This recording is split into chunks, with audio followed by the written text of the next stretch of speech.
안녕하세요. 오양록 목사입니다. 자주 듣는 말씀이시죠? 그런데도 요즘 하루하루 살다 보면 내가 누구지?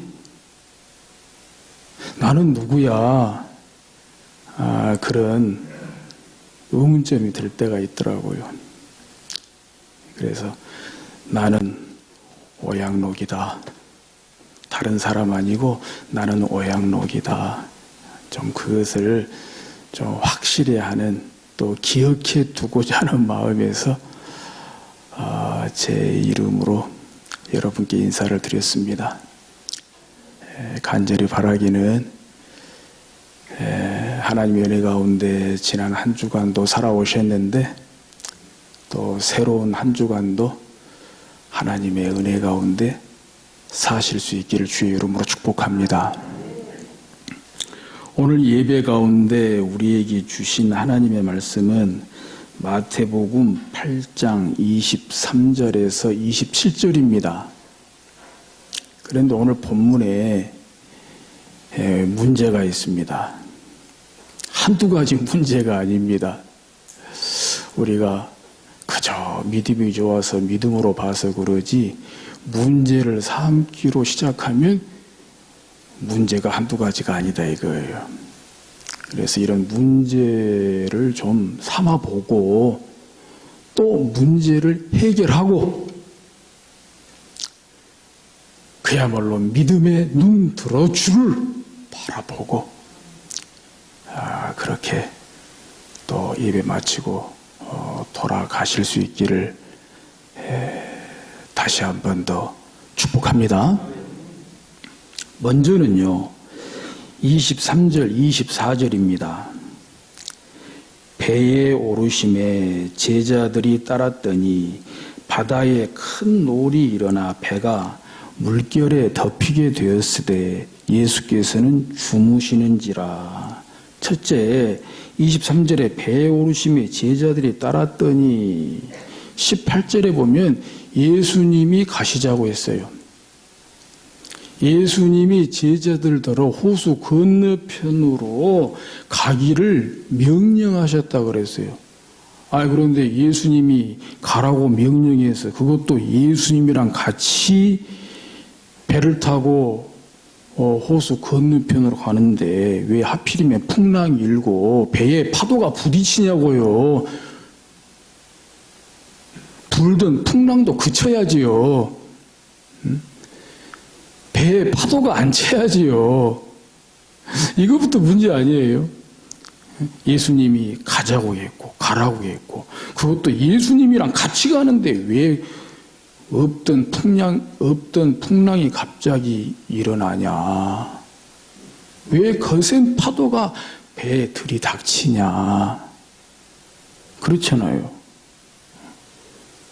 예수 믿는다고 믿는데, 한다고 하는데, 예수님 말씀에 순종한다고 하는데 왜 이렇게 인생의 신앙생활에 풍랑이 많냐? 왜 거센 파도가 들이닥치냐? 문제 제기할 수 있죠. 게다가 그런 상황에서 24절 끝에 보면은 예수께서는 주무시는지라. 예수님은 주무시고 계시대요. 여기서 예수님께서 주무셨다는 것은 잠에 떨어지다. 그러니까 잠에 골아 떨어졌다는 거예요. 근데 이 말씀 보면서 좀 부럽기는 되게 부러웠어요. 심지어 기도가 되더라고요. 저희도 이런 잠에 좀 골아 떨어지게 해주세요. 얼마나 피곤하세요. 그죠? 하루하루 참 피곤하시죠? 지치시죠? 고단하시죠?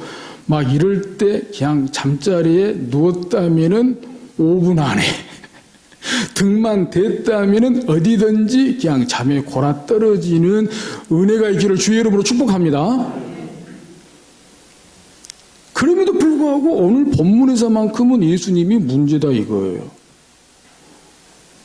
이렇게 바다에 풍랑이 일고 배에 거센 파도가 들이닥쳐서 배에 막 물이 잠겨가지고 지금 배가 바다에 빠질 상황인데 제자들은 그 풍랑에서 거센 파도에서 배에 들어온 물을 퍼내고 배가 바다에 빠지지 않도록 또 자기들이 우선에 죽지 않기 위해서 죽기 살기로 지금 고생하고 있어요. 거센 풍랑과 거센 파도에 맞서서 지금 제자들은 죽기 살기로 고생하고 있는데, 아니 같은 배 안에서 예수님은 주무시고 계시다니요, 잠에 골아 떨어졌다니요. 벌써 문제가 되잖아요. 문제 삼을만 하죠. 아니 어떻게 예수님이 이럴 수 있어요? 자기가 가자고 했으면 자기가 책임져야지. 책임은 묻을망정 이렇게 잠에 골아 떨어지시면 안 되는 거잖아요. 문제는 또 있어요. 제자들이 하다가 안 됐습니다. 풍랑에 맞서고 거센 파도에 맞서고 물을 퍼내고 죽기 살기로 했지만은 안 돼요. 안 되죠. 그래서 결국 배 안에서 주무시고 계시는 예수님을 깨웠습니다. 25절에 그 제자들이 나와 깨우며 이르되 주여 구원하소서 우리가 죽겠나이다. 아니 그런데 26절에 보니까 예수께서 이르시되 어찌하여 무서워하느냐 믿음이 작은 자들아. 이것도 문제 삼을 만하지 않아요? 오히려 미안해해야지요. 언제 이런 일이 있었어? 나는 잠에 골아 떨어져가지고 몰랐네. 이거 얼마나 고생했어? 오히려 미안해야 하고 오히려 이렇게 격려해야 되잖아요. 그런데 되레요. 꾸짖었다는 거예요. 책망했다는 거예요. 그러면서 어찌하여 무서워하느냐? 어찌하여 무서워하느냐? 믿음이 작은 자들아. 다른 한글로 번역된 성경에 보니까 여기에서 예수님께서 이렇게 꾸짖었다고 번역을 했어요. 어째서 너희는 이토록 용기 없는 겁쟁이란 말이냐. 참 두고두고 따질 일이지요. 꼭 그때 그렇게 말씀하셔야 했냐고. 미안하다는 말 한마디는 했어야 하지 않았느냐고.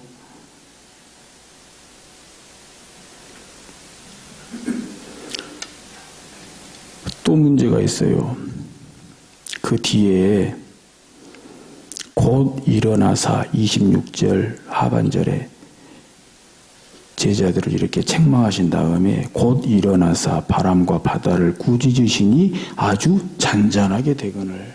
이것은 좀 별도의 문제가 되겠습니다만, 아니 풍랑이에요? 거센 파도입니다.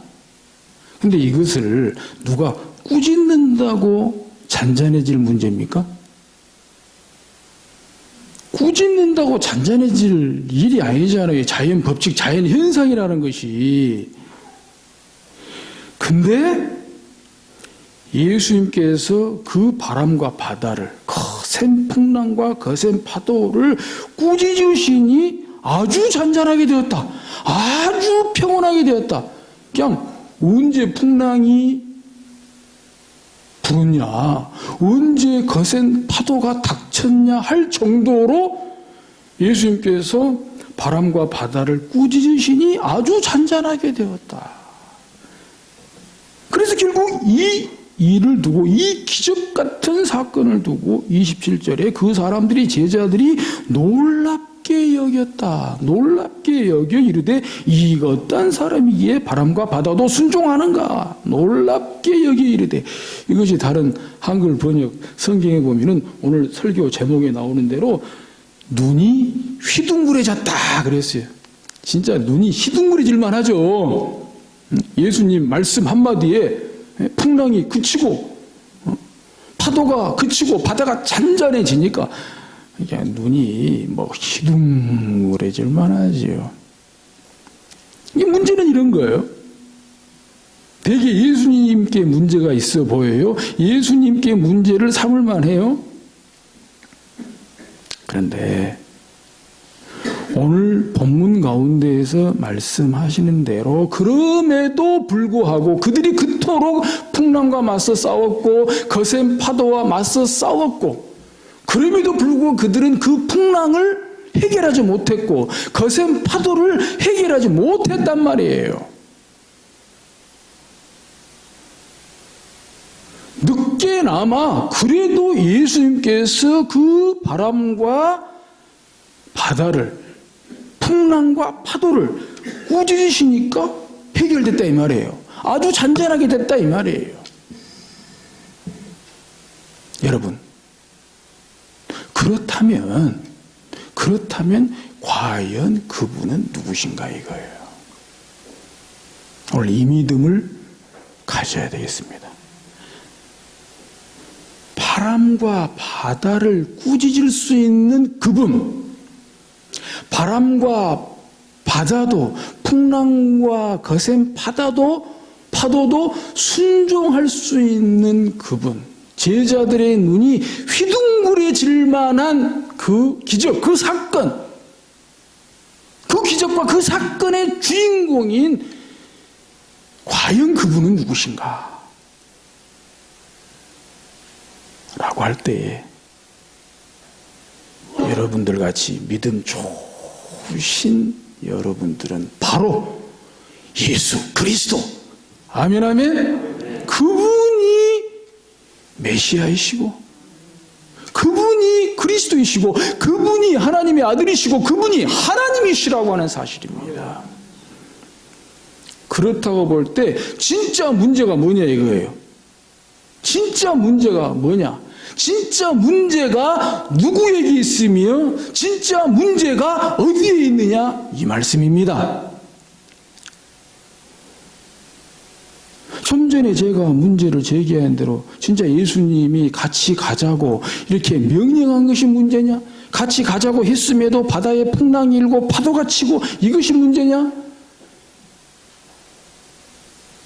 제자들은 죽기 살기로 고생하는 예수님은 배에서 잠에 골아 떨어진 것이 문제냐? 미안하다고 한마디 말은 못할 망정 오히려 꾸짖고 책망하신 예수님이 문제냐? 아닙니다. 아닙니다. 그럼에도 불구하고 제자들이 문제입니다. 제자들이 진짜 문제입니다. 여러분, 그렇다면 제자들이 뭐가 문제입니까? 제자들이 지금 뭘 놓치고 있습니까? 제자들이 지금 뭐가 늦었습니까? 바로 그것은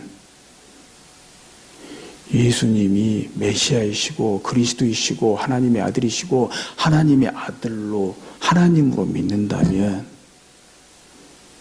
풍랑도 풍랑이지만 거센 파도도 파도지만 파도가 바다 물결이 배에 들이닥쳐서 배에 물이 가득 차고 배가 하마터면 잘못하면 지금 바다에 빠질 뻔하고 자기들도 죽게 되었지만 그거 뭐 어떻게 해보자고 죽기 살기로 시간 쓰고 죽기 살기로 고생하기 전에 주님께 먼저 나가야지요.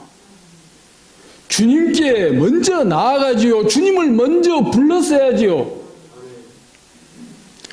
시간 쓸 대로 다 쓰고 고생할 대로 다 하고 자기들이 해볼 거 다 해보고 안 되니까 그제서 주님 주여 구원하소서, 주님 살려주세요, 우리가 죽겠나이다. 진짜 이게 문제 아닐까요?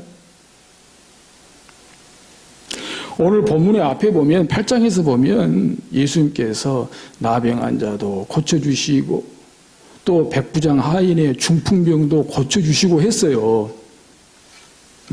근데 나병 환자라고 하는 것은 못 고칠 질병입니다. 정말 버림받은 그런 인생입니다. 백부장 하인의 중풍병, 고치기 힘든 그런 병입니다. 그런데 나병 환자가 어떻게 고침을 받았습니까? 백부장 하인의 중풍병이 어떻게 고침받았습니까? 8장 2절에도 그리고 8장 5절에도 보면 나병 환자가 주님께 나왔다 그랬어요. 나병 환자가 먼저 주님께 나왔다 그랬어요. 백부장이 먼저 주님께 나왔다 그랬어요. 그래서 고침받게 된 거예요. 그래서 문제가 해결이 된 거예요. 오늘 본문도 마찬가지예요. 예, 풍랑 어렵습니다. 감당하기 어렵습니다. 거센 파도 감당하기 어렵습니다. 배에 물이 가득 차면 빠지기 십상입니다. 제자들도 죽기 십상입니다.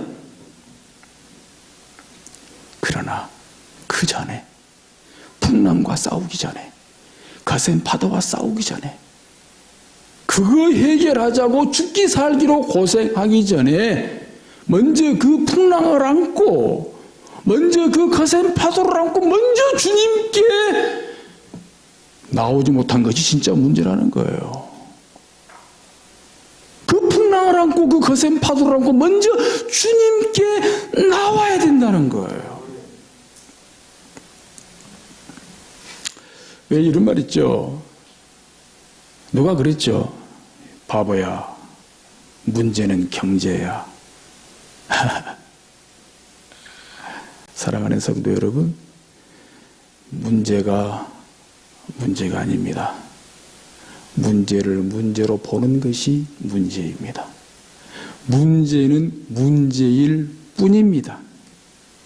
내 인생에, 내 앞길에 여러 가지 성도 여러분들의 형편과 사정에 따라서 여러 가지 풍랑이 있을 수 있습니다.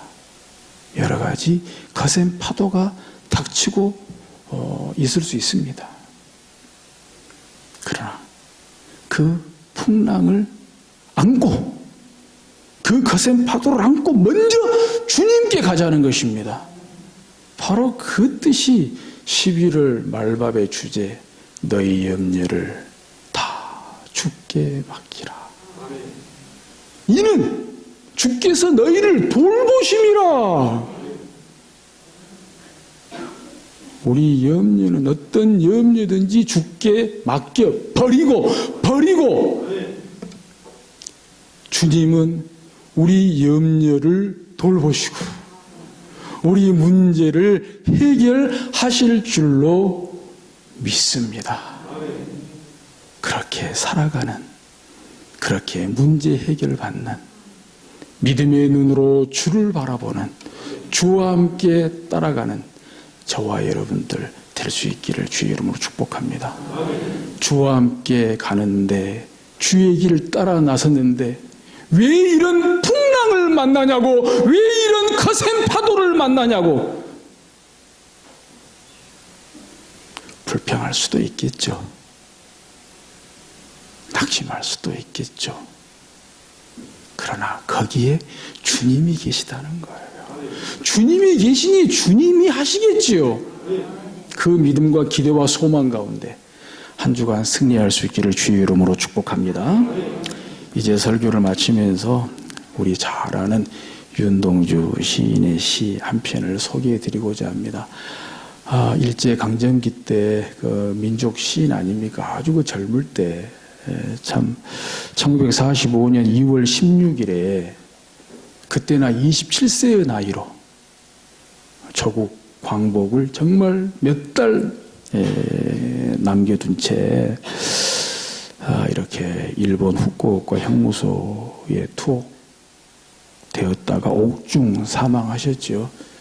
이분의 시로는 시간이 흐를수록 더 많이 이렇게 소개가 되고 알려지는 것 같아요. 그 중에서 우리가 잘 아는 거 서시도 있고 별 해는 밤도 있고 또 무서운 시간도 있고 뭐 여러 편의 시가 있는데 오늘은 그 중에서 새로운 길이라는 윤동주 시인의 시를 소개해드리고자 합니다. 새로운 길, 내를 건너서 숲으로 고개를 넘어서 마을로 어제도 가고 오늘도 갈 나의 길, 새로운 길. 민들레가 피고 까치가 날고 아가씨가 지나고 바람이 일고 나의 길은 언제나 새로운 길. 오늘도 내일도 내를 건너서 숲으로 고개를 넘어서 마을로 기도하겠습니다.